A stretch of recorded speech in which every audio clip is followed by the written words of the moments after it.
And when she opened her mouth to scream, when the pain ripped her very self in two, there was no sound.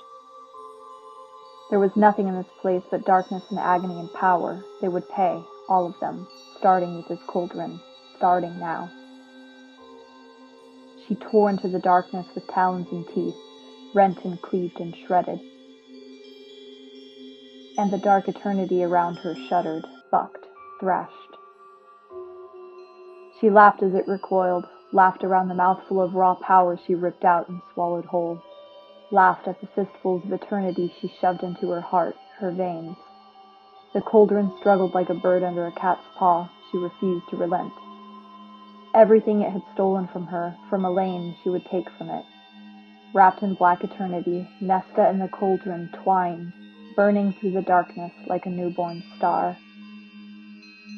Hey guys, Sandra here. That intro was an excerpt from the prologue to A Court of Silver Flames, which released this Tuesday. I'm recording this video on the Friday right after. I actually pre-ordered the Barnes & Noble exclusive edition, but it's supposed to get here tomorrow, which is so late. So late. I have such a peeve with Barnes & Noble about this. Yeah, so I'm not gonna get it until tomorrow. So because I couldn't wait, I'm a millennial, I need instant gratification, and I don't want to see spoilers. I ordered the ebook on Tuesday and I just started reading it. So finished reading it this afternoon, loved it. Loved all 750 pages of this. This was 750 pages of romance fantasy that I didn't know I needed in my life, and it was very, very good. I kind of can see why a marketing effort was done to kind of rebrand these books as more adult than YA. Because when you think of YA, I think of things that 12-year-olds could read, and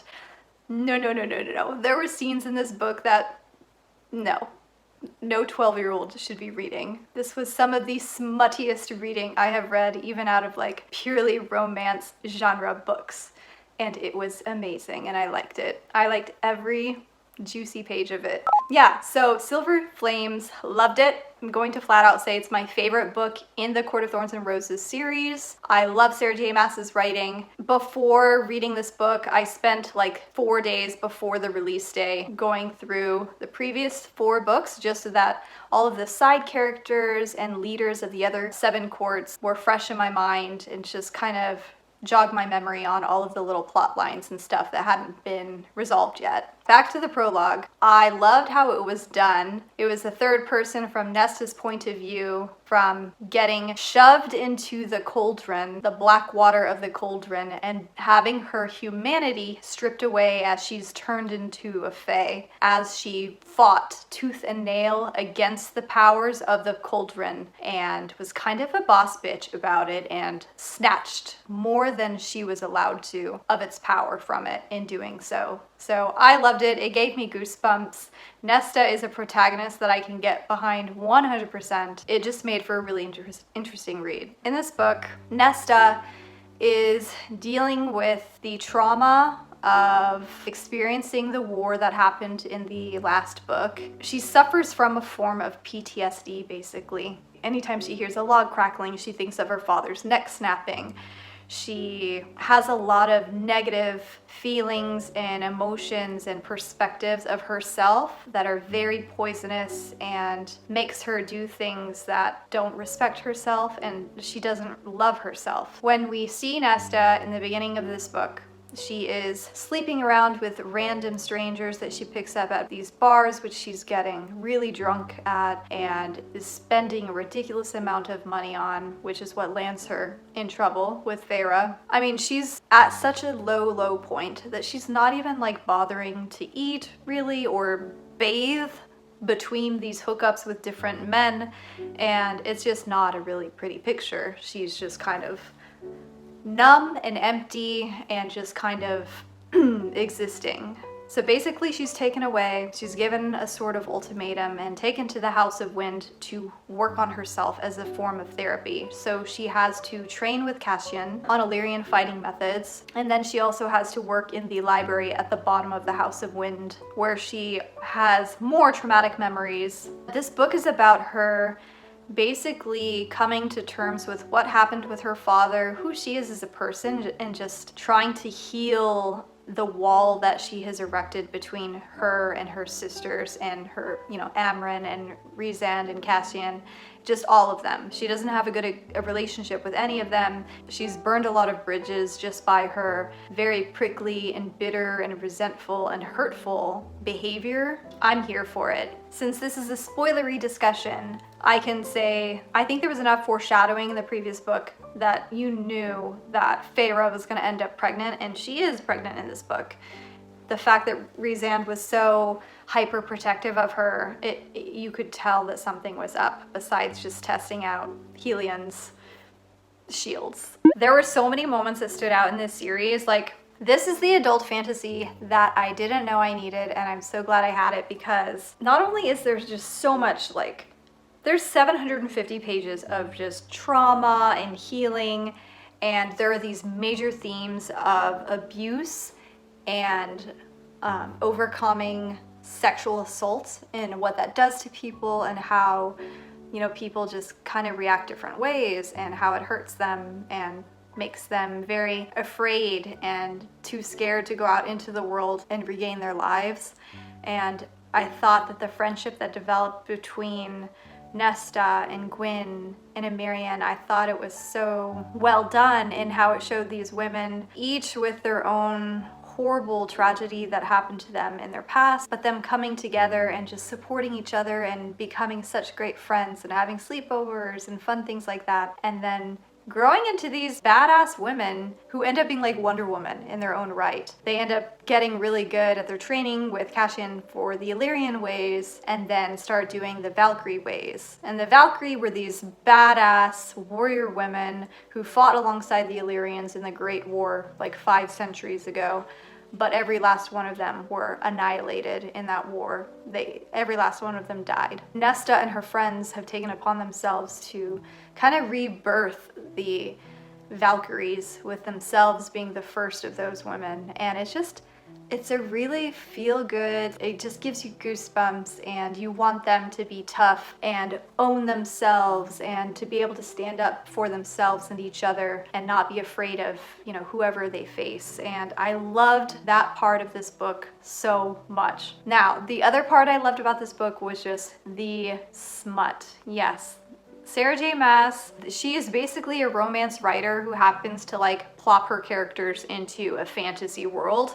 So make no mistake that when you're reading one of her books, that is basically what it is. It's not like a fantasy first, it's basically a romance, all of the characters and the people development who happen to be in this really cool world. This has everything. When I say that this book should not be read by 12-year-olds, I mean, they dropped the F word several times, way more times than it ever was in the previous books collectively. But chapter 15, I think Nesta has a threesome fantasy about her and Cassian and Azriel. She's fantasizing about what it would be like to bang both of them at the same time. And so it's that kind of book. And then you start with there's a hand job scene, and then there's a scene where she's reciprocated with oral sex, and then it becomes a blowjob in the dining room before things get interrupted, and then it becomes a really wild, crazy sex and more sex and even more sex, and just really graphic, explicit sex. So much sex. It was interesting. I'm 35 years old, so I'm not even gonna pretend I'm above reading that kind of stuff. I don't care. I don't care. But on top of that, even though Feyre took a back seat in this book and she was pregnant, there was a plot line around that with her pregnancy being very difficult, because basically her pelvis isn't built to give birth to a baby that has big Illyrian wings, so she will die. Her and the baby will die when born. That is a conflict in this story. And you can just tell that Sarah J Maas, when she was writing this book, she had just started her own motherhood journey. So there's a lot of that motherhood and that pregnancy, just the concerns and worries that you naturally have during pregnancy. There's a lot of that woven into the story, even though it's not the main storyline. And I really enjoyed that, because I felt like you have these same concerns when you're going through it the first time, and it kind of brought out those memories that I had a few years ago when I was pregnant with my son. So I just really appreciated that. It just felt, I don't know, it just felt a little more grown up, like including that. So I appreciated that motherhood aspect of it, but I really just enjoyed the friendship between Gwynedd and Marion and Nesta. They were just such badass women who have been through some traumatic, really shitty things, and they were able to overcome it and just really step into their own and be these proud, strong, independent women. And I loved every page of their development together. Everything from their slumber parties and reading smutty romance and sharing romance books and making the house, the magical house, do all kinds of stuff. Like, I loved all of it. Nesta and Cassian. So obviously they end up being mates, which Sarah J Maas and her whole mate thing, they magically have a mate and it's basically like their soulmate, and that's who they spend the most of their life with. They find this person the most attractive out of anyone else in the world. They have the best sex of their life with this person, and so on and so forth. I just kind of rolled my eyes and accepted that that's how Sarah J Maas kind of writes her relationship stuff. Even with that and some of the very minor flaws in this, I gave this book 5 stars because I loved it so much. If there's friendship, if there are strong women, if there are huge character arcs with someone, especially like Nesta, who starts off just like in the gutter and does a complete 180 into this warrior queen, is essentially what she is, like a death queen. I just loved every second of it. I honestly don't know how much farther Sarah J Maas can write into this series. I know she'll probably have at least 1 book, but beyond 2 books, if she can stretch it to 2 books, I really don't know. The things that still need to be resolved are the remaining queens, the Death Lord of the Lake that is still alive, and then there's still, I don't know how long they can draw out the whole Tamlin conflict. He was very absent in this book, but he has basically been living like a beast for the last couple of years since the war happened, and he and Feyre kind of exchanged words when he helped save her. I think the last words between them were, I just want you to be happy. And he basically said, you know, I hope you're happy. And she was like, I hope you can be happy too.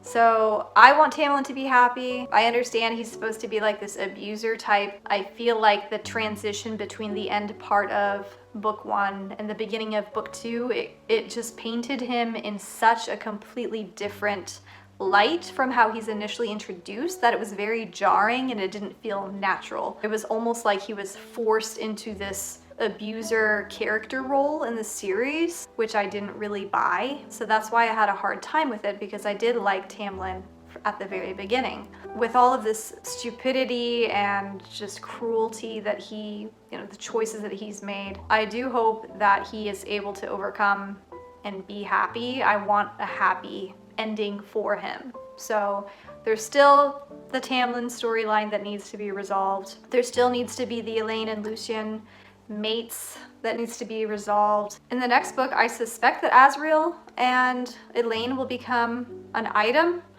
just because I feel like there was a lot of tension, kind of like weird scenes between them in Silver Flames. And so it's going to be interesting to see how that works out with Lucien. He's just pining over Elaine constantly, and yeah, I have no idea. Like, I liked Lucien before. He was kind of weak and you wanted him to step up a few times, but I ultimately thought he meant well, and so I want to see him have a happy ending too. So it's like Tamlin and then Elaine and Lucien, they still need their development. The other queens resolving that, the Lake Death Lord. It'll be interesting to see if we get to see baby Nyx. I also feel like there was the death spirit, the monster that was living at the bottom of the library that they struck a bargain for during the war, who after the war just kind of vanished. So I feel like they still need to pick that up, but I don't know how Sarah J Maas could stretch that beyond 2 more additional books. I enjoy Silver Flames. I still think the cover is absolutely beautiful.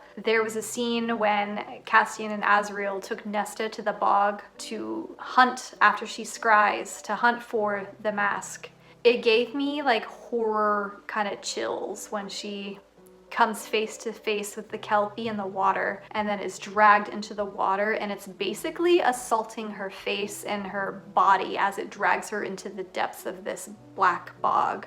That was one of my favorite scenes. Another of my favorite scenes was just the blood rite that Nesta, Illyrian, and Gwyn are, you know, basically drugged and hauled off to participate with all of these Illyrian males to the death. And that whole week that they spent in the freezing cold with trying to survive on their own and finding each other, and then trying to get to the top of Ramiel to win this blood rite, that was just a huge personal growth moment for those women, and I love that so much. I'm going to say that Cassian is my absolutely favorite guy, like absolute favorite in this series. Lord of Bastards, he can be my bastard any day. He speaks his mind. He's not good at court games. He can't speak eloquently. He just wears his heart on his sleeve and doesn't really care, and it just made for such an interesting character. It was such a great contrast with Nesta's very bitter, resentful, just closed off, how closed off and cold she was, but she was so badass with the mask and the harp and the crown, and just her power that she had stolen from the cauldron, and her ability to form these magical weapons and imbue them with extra power to kill Death Lords. Like, it was so cool. There has to be some resolution in the next books with Tamlin and Eris, even from the Autumn Court, so with his father Baron. This is kind of an informal review. I'm so horrible at vlogging as I'm reading, but there were so many parts where I just like paused reading, had to like highlight and write a note. So I'm gonna share my highlights on Goodreads, and I'll be sure to mark it as spoilers, but I wrote little notes that popped into my head while I was reading scenes. So they could have been like action scenes or sex scenes, but everything that was just popping through my mind as I read. So I hope you enjoy those, so check out Goodreads if you want to see that. But yeah, so now I'm just sitting here waiting on my Barnes & Noble edition to get here anytime now, so I can put it next to the other books in the series. But this was such a good book. Like, you guys, such smutty sex, like such filthy sex, but it was so good. But okay, that is all I have for you today. So I hope you enjoyed me rambling on about kind of what this book was about and what my favorite parts were, and I will see you soon.